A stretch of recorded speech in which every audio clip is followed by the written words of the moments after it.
just been hanging at the house, enjoying the good quality family time. I think that maybe something I might take for granted, whenever this all passes, and if it's months down the road or years down the road, is how much quality time I'm getting with my little girls and my wife. And it's definitely a strange time. We're just trying to do our part by stay quarantined, hanging out in the house. Like I said, we're getting in a routine here, and it's been nice, but at the same time, it's the whole unknown situation here. So definitely enjoying the family time. And just as a follow-up, JT, as we wait for people to ask questions, and I noticed that some people on the phone that have questions, I'll remind you that we'll do that at the end of the call. What are you doing to stay in shape? Well, I'm trying to, as much as I can, watch what I eat and drink. Obviously, that's the important part. But our training staff at the rink has done a good job of getting in touch with everybody and setting up workouts through an app that our team can see. I had stuff dropped off like dumbbells on a bench, a couple bands, and I have my wife has a bike at the house already, so making sure I'm biking every morning. Busy days with the kids, like I said, I don't have much time a day, but I make sure I get it done first thing in the morning. And with all the weights that I got dropped off, I can actually do pretty good workouts with just a couple items. So you got to make sure you stay on top of it, because like I said, it's the unknown of when or if we're going to play, and just going to make sure you're ready if we come back. The next question's from Thomas Drance. Thomas, I've unmuted your line. You can ask your question away. Sounds good. Thanks, Ben. JT, thanks for doing this, bud. Yeah, no problem. When you're going through the calculations of whether to stay or whether to go back to where you guys summer, what sort of went into your decision to stay in place? That's something my wife and I have talked about a lot. I think at this point we're just worried about the health of our children, and we think that the safest place right now is here. We have several options of how we were going to get back to Pittsburgh. I know that Pennsylvania is definitely more on a lockdown right now than we are. There's not much you can do there. I mean, they're closing everything. We have a good situation here. We both are homebodies. Like, we like to be back home, but our parents are definitely pushing us to get back to see the grandbabies. But we feel the safest place right now is just to hunker down here, enjoy this quality time, like I mentioned before. And we just think it's a safer place right now where we are now. Obviously, back east in the States is there's more and more cases there, so we're trying to do our part by hanging out. And I think the wife and I made a good decision. Can I follow up to that, Ben? Absolutely. JT, in terms of your viewing habits, how you guys are passing the day as a family, anything on Disney Plus you guys have gotten into? How much kids movies are you watching these days? Tell you what, I don't know if there's anything I haven't seen on Disney Plus in the last 3 weeks. It's actually cool to go back and show her some. I guess my oldest is the one that really watched it, but to show her the movies that I watched as a kid are on there. It's nice to show them the Jungle Book. I think it was made in like 1950 or something. Like, it was. We watched that yesterday, but a lot of stuff down at the store still open. So I mean, we have to run and get food and supplies every once in a while. So we get coloring books, for getting chalk, driveway, anything you could imagine to pass the time. A lot of puzzles.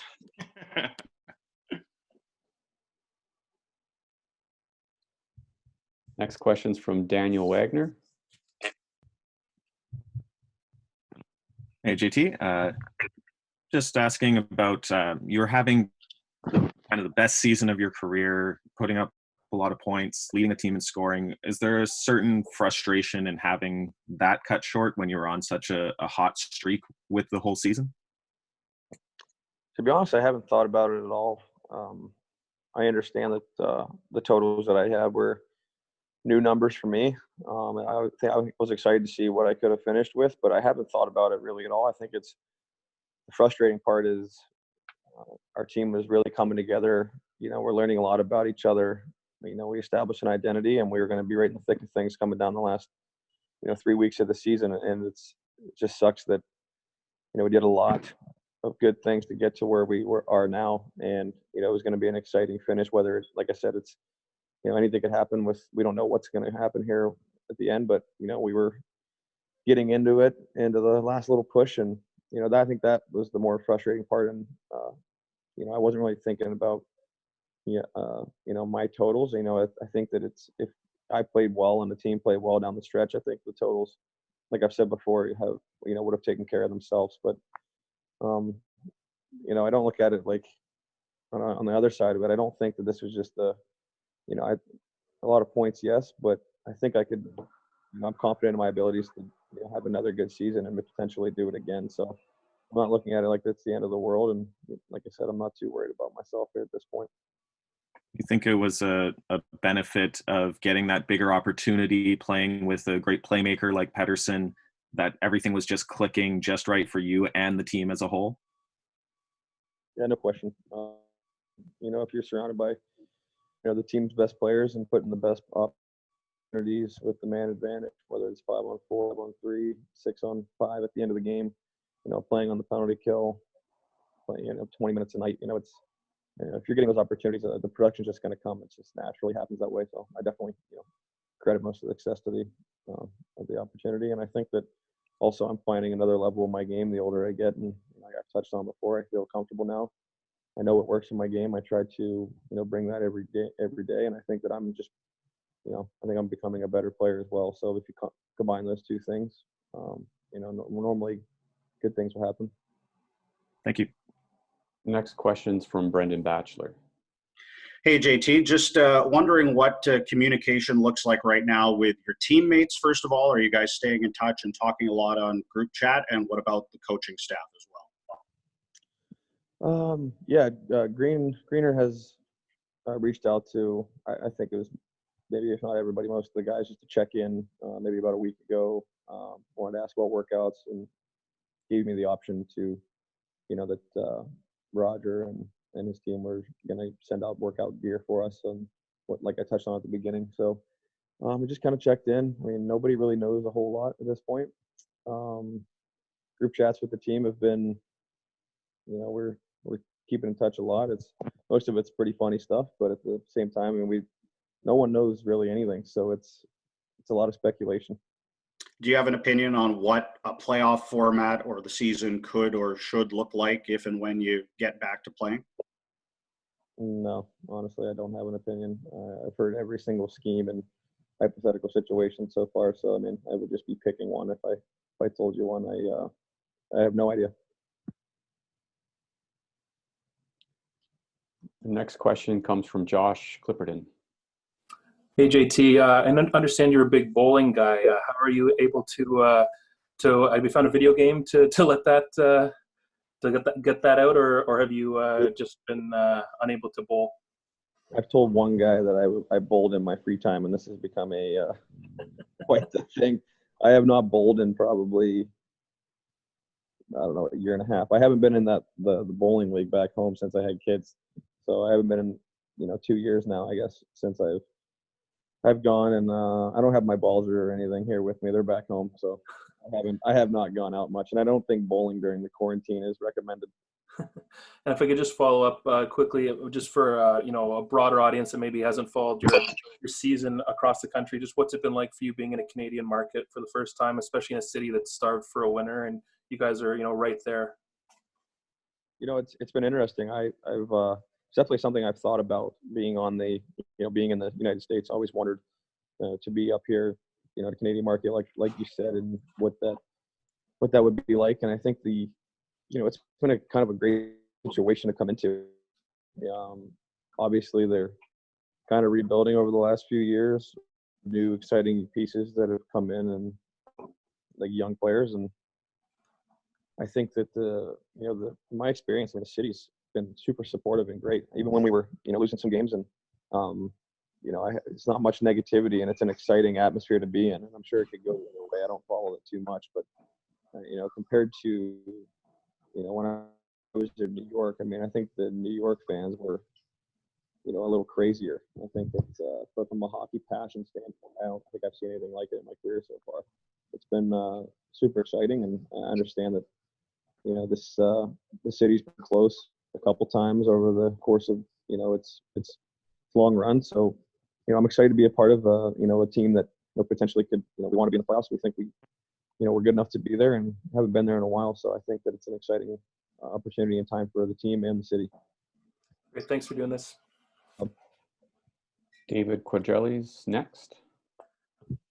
Hey, JT. So you found immediate success with Elias Pettersson this year. Do you think there's anything in particular about your guys' play styles that allowed you to mesh so well with one another? Just off the top of my head, I would say, we both really like to make plays. I think you see Dice, he's obviously very elite, but I think our intentions are always we're on the same page. JT, can I interrupt for a second? The audio is kind of dropped off. You might be covering the speaker on your phone with your hand. Can you hear try me it now? Yeah, that's much better. That's much better. That's good. Okay. Yeah, must have been covering it. All right. But yeah, I think that from a standpoint, we like to make plays, and it's finding the fine line of making the extra play or getting rid of the puck or shooting the puck. I think that we think similarly on those lines. I learned a lot from him this year, watching him, in practice and in the games of, where his head is and where his eyes are and where he delivers the puck or shoots the puck. It's very impressive. So he makes it very easy to play with him. I've told him that from day one, and I think when we play to each other's strengths, and I think that's when we have our, most of our success. Awesome. Thank you. We're going to try a phone question from Ian McIntyre next here, JT. Okay. Hi, can everyone hear me? Loud and clear. Hello? Yeah, I can hear. Oh, all right, thanks. JT, is there a 7 p.m. bell where you live? Are you hearing the cheers for healthcare workers in the evening where you live? Okay. No. My other question is about leadership, and when we talk to the players during the season, and if we talk to staff now, everybody talks about how much you've become a leader on this team, and I think that's probably a little unusual considering how short a time you've been here. But was that a conscious thing for you to try to do that, or how do you think that's evolved so quickly here? Well, I just think the timing was right. It's a new part of my game, I think, to go out of my way to try to be a leader.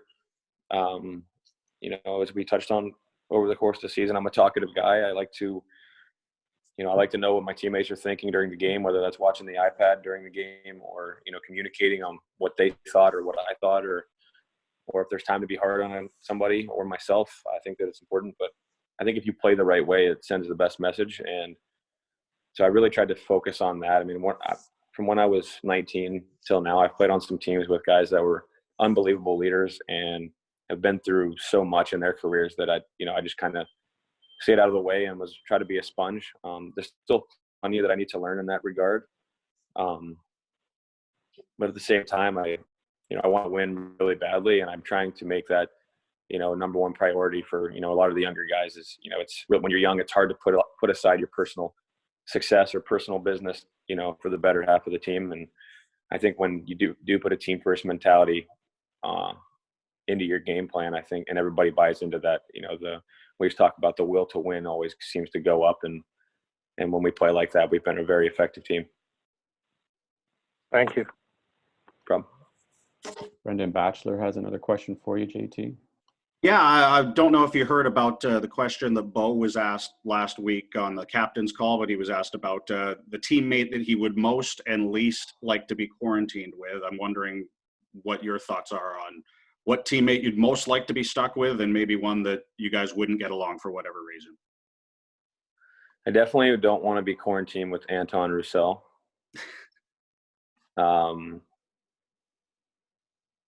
Is this going to be made public? Because if he finds out that I said him, he'll know why. So I don't have to.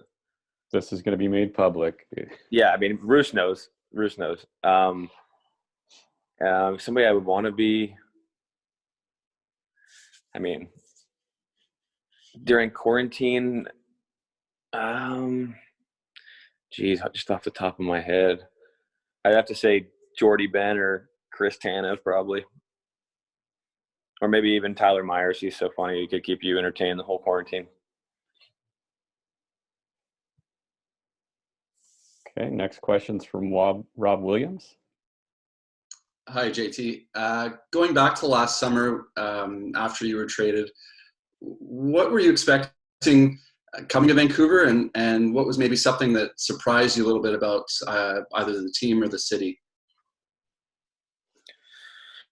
What was the first part of that question again? I'm sorry. Just what were you expecting before you came to Vancouver, and then maybe just what was something that you didn't anticipate, that something maybe surprised you about either the team or the city? Well, I didn't really know, a whole lot about this team. Being in the East, I don't follow the West nearly as much as the East. Had never played with any of these players prior to so I didn't have any buddies I can get a hold of or anything. From expectations, from talking with the coaches, and I knew I was going to get a good opportunity. It's an opportunity that I've wanted my whole career, and I know that the city is a beautiful place to be, and I was really excited about that. Telling my wife, I remember I was like, "This is one of my favorite cities," and she had no idea what Vancouver was like, and from being just a little bit downtown, when I come in on the road, neither did I. And it's an amazing place, and I think what surprised me is basically the passion that the fans have and the support that the fans have for the team, and for how long they have done that. So I think I'm a little surprised by in a positive way, like we have a really good hockey team. Like, I'm not saying I wasn't expecting us to be good, but I think that our good mix of young and old, and we've had players that have been through playoff runs and players that have been here a long time, and outstanding goaltenders and good young players. I think it's a really good mix. There's good communication level and respect level, between coaches and players, and it's a really good mix to have. And I think that we've proven when we've beaten all of the best teams in the league this year. It's a good feeling, and I think that that's probably what surprised me, but in a good way. We'll go back to Josh Clipperton with the next question.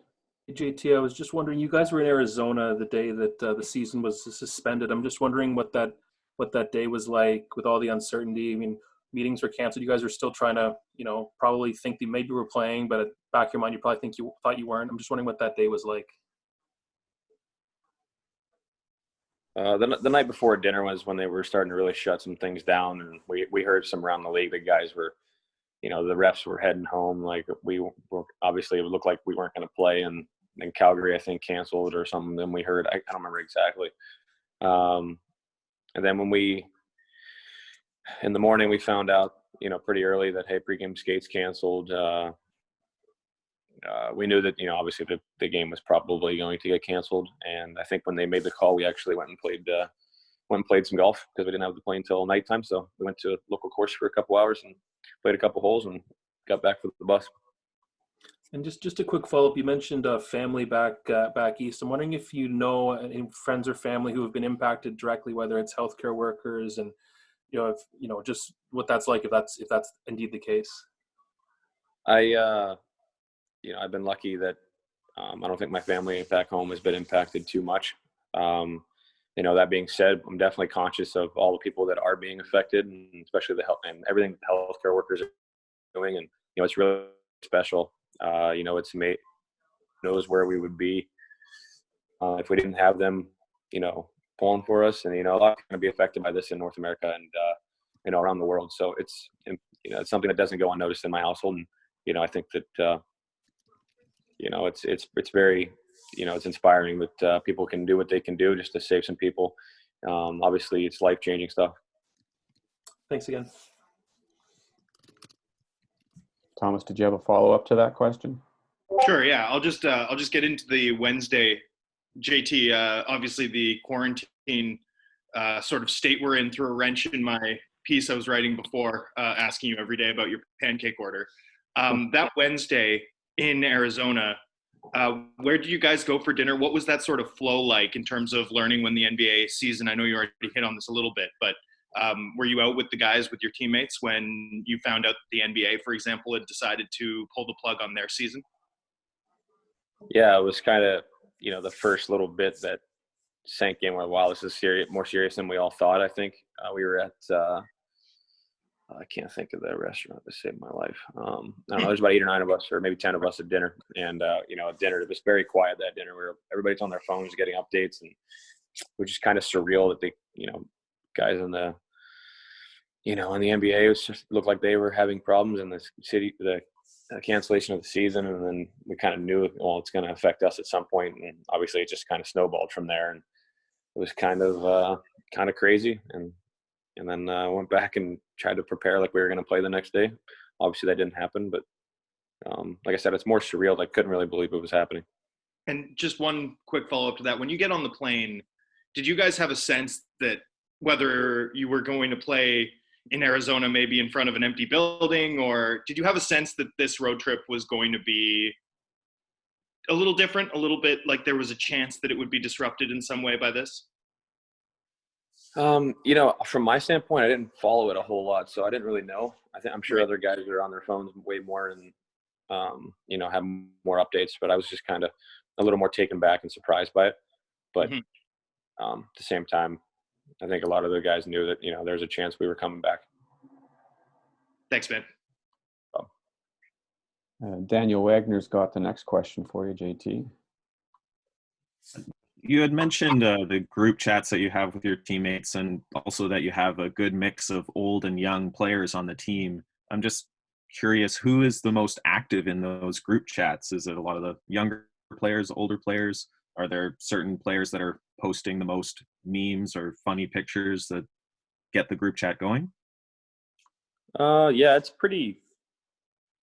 I'd say it's pretty even. I mean, there's a solid group of guys that are, we talk a lot, and a lot of memes, a lot of funny stuff going on. So, Bo and Mizey, and myself, Sutzi. I mean, there's a good group of, good conversations that we got going on. So we try to keep it light. Time we all, like I said, can't really believe this is all going on. So, just trying to, I guess, kind of enjoy the quarantine as much as you can.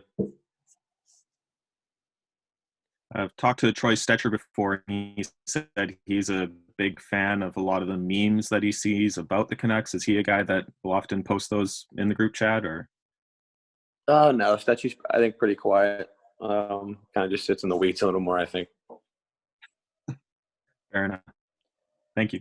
We'll take a phone call question from Ben Kuzma now.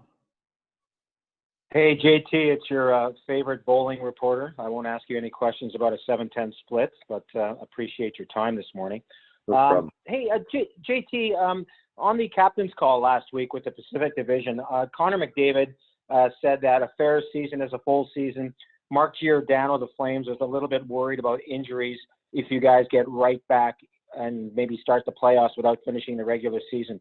What would you like to see? Do you want to see the regular season play itself out so you guys can kind of work in? Because, to get right back into a ramped up situation, there is a prospect of injuries. I'm sure there's some teams that would answer differently, but, from our standpoint, we want it to be fair. We're obviously one of the bubble teams right now. So, every point's going to matter, and I think it's going to matter who we play. And I know we play a lot of, opponents coming down the stretch, whether it was Vegas or we got Calgary or Phoenix a couple times that are all within a few points. So I want a fair season. I think that's all I kind of really need to say about it. I don't have any hypothetical playoff formats for you. I don't know. I wanted everyone to be safe, and I want everyone to stay injury free. I want it to be fair. So however that, shakes out, like I said, I'm not going to put, too much of an opinion on it, but I just want it to be fair. I agree with what Connor said. And like I said, it's going to be so tight in our division. I think everybody wants it to be just a fair way. A quick follow-up here. Several times during the season, JT, especially in the second half, you remarked to us that rest is the new currency. I mean, you played in New York, you played in Tampa. Your travel situation's a lot different out there. Is there a silver lining to this in the sense that, rest is such a big deal. Obviously, you don't want to be off for too long, but is there kind of a silver lining in the sense that when you do come back, you're going to be ready to go, the body's going to be rested, and it's pedal to the metal time? Yeah, maybe. I do know that there's no other shape than, skating shape. I mean, even when the guys are hurt, they come back and they bag themselves and skating with the coach as hard as they can. I mean, being in game shape is way different. So, but on the side, I'm sure everybody will be feeling the same way. I mean, it's however you can take care of yourself in this time off. It's pretty surreal that it may be a long time. Like I said, you hear all these different hypothetical situations. So just trying to, keep my workouts up to date, make sure I'm staying on the bike, try to keep my, make sure I'm in, I can keep my wind for a couple minutes at a time. And, we're just kind of playing the waiting game here. And, I think we should all be ready to play. I think that's probably the right way of thinking about it. So you got to treat your body the same way as you would during the season. One last thing for me, JT. I mean, the last availability we had with you guys in the room before the measures were put in place, you remarked that, I mean, you have such a drive and a fire in the belly that you admitted you didn't know much about the coronavirus or anything. I know you spoke a little bit to this, but how surprised were you, and how shocked, I guess, are you that the way it's spread, I mean, especially in the U.S. and the Eastern Seaboard, how shocked are you at this thing? I'm shocked, but, you look at how many people are in the United States and where it's, more popular right now, and there's so many people, and there's so many people close together, and, the New York and, places like that in Boston or whatever. And there's so many people. So I'm not really shocked, but it's like I said, the whole situation that it's even happened is the part to me that I still can't believe everything. It feels like the world shut down for X amount of time, and it's just a very weird thing. And like I said, months or years down the road when we all look back, and, you just hope that it doesn't affect as many people as it has the potential to. There's a lot of people that, are hurt or die every day from other things. So this is just, I feel like, another thing that has come along over the course of life, and just in a weird spot right now, being in the quarantine and everything. So just like I said, you're trying to enjoy it and enjoy your quality time with your family, and appreciate that, the healthy family that you do have. And, you just got to be for the ones that aren't as fortunate. We're going to close this call with one final question from Dan Riccio. Hey, JT, thanks for making the time. We know that the league has kind of looked at playing games all the way into August potentially to try and make it work. How would you feel about playing well into the summer months, and how might that affect, your off-season program to get ready for next year? I don't want to play in the, I don't think anybody wants to play in the summer, but at the same time, you have to be able to adjust. Whatever they decide to do, it's out of, most of it's out of our hands. So I don't think anybody wants to sit here and play into August, but if that's what they decide to do, I think you have to be able to have the right mindset going back into, your mini camp or whatever there may be, and finish the regular season or a playoff series. Like, who knows what it's going to be. But I think you have to have the mindset of just being ready to go no matter what time of year. I think we have to understand and embrace the situation that is, at hand. And, maybe not the one that everybody wants. Obviously, everybody was getting into the final stretch and pushing for the playoffs, and especially for the Pacific, how tight it was going to be. So